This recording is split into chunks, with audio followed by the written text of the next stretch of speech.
All right, welcome to your Lab 1. This is getting you ready to map up pressure versus altitude. And we have some understandings, and we're going to actually map out the U.S. standard today in lab. And I want to show you that there's always going to be a preview video that helps walk you through the lab before you encounter it. So air pressure, an understanding that we need to remember is that air pressure is the force of material above you that's weighing you down.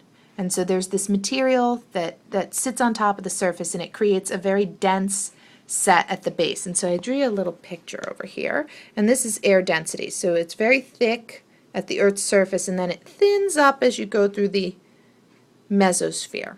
When you reach the stratosphere, it thickens up again, and that has to do with density settling in the atmosphere.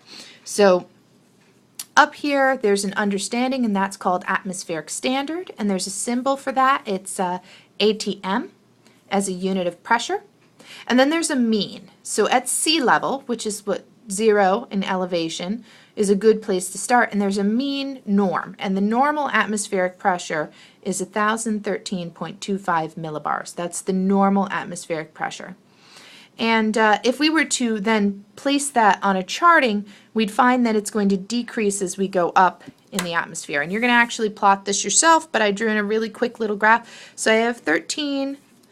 This one is going to be 1,013.25 millibars down here in this corner. And I plot it so that it's decreasing as I increase in my altitudes.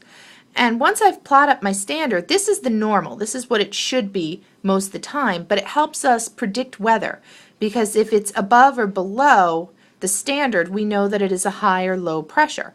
So if I'm in a location and it happens to be at about 3 kilometers in altitude, and I draw it over to my line, I know that the norm is about 600 millibars.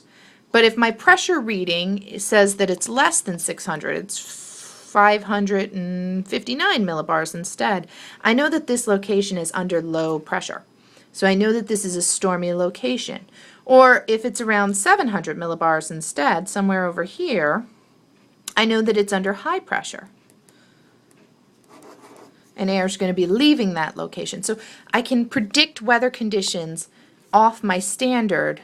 If I know what it's normally supposed to be, I can then tell you whether it's high or low from that norm. And so today you're going to practice actually setting up our mean standard, which is part of being able to create a prediction model.